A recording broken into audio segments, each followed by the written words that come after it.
আমরা চাই না যে একটা এলাকাকে অশান্ত করতে। একটা নক্কারজনক ঘটনা ঘটেছে, এটা আমরা ধিক্কার জানিয়েছি। এটা অন্যায়। সরকার বলেছে জিরো টলারেন্স হবে না। আমরা দেখতে চাই যে সরকার কতদূর যেতে চাই। যদি কোনো রকম ঘাটতি থাকে ইনকোয়ারি থেকে, প্রশাসনের দিক থেকে, তাহলে আমরা যে কোনো পর্যায়ে আন্দোলনে আমরা সেখানে যাব।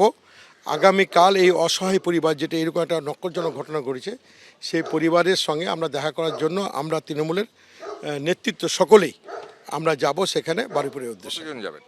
আমরা আমাদের পুরো টিম যাব আমরা, এবং আমরা লক্ষ্য রাখছি যে সরকার কতদূর পর্যন্ত গেছে। প্রয়োজনে আমরা রাস্তায় নেমে এর বিরুদ্ধে প্রতিবাদ আজ করব। তো কালীঘাট তৃণমূলের প্রতিনিধি দল গেছেন। কী গেছে আমি জানি না, ওরা কে গেছে। আমাদের আজকে যাওয়ার ইচ্ছা ছিল, কিন্তু একটা উত্তপ্ত পরিবেশের মধ্যে আমরা পরিবেশটাকে উত্তপ্ত করতে চাইনি। আমরা চাই মানবিক মুখ নিয়ে সেই পরিবারের পাশে দাঁড়াতে। সেই কারণে আগামীকাল যাব আমরা। খুবই খারাপ লাগার একটা অনুভূতি, মানে কি বলবো, মানুষ অনুভূতি হারিয়ে ফেলেছে, মানুষের চেতনার বিকাশ ঘটছে না, মানুষ নিচের দিকে, এত নিচু মন। আজকে 13 বছরের একজন কিশোরী বলতে পারি আমরা, তার সাথে এইভাবে এই যে ঘটনা, এটা বেদনাদায়ক খুবই। আমাদের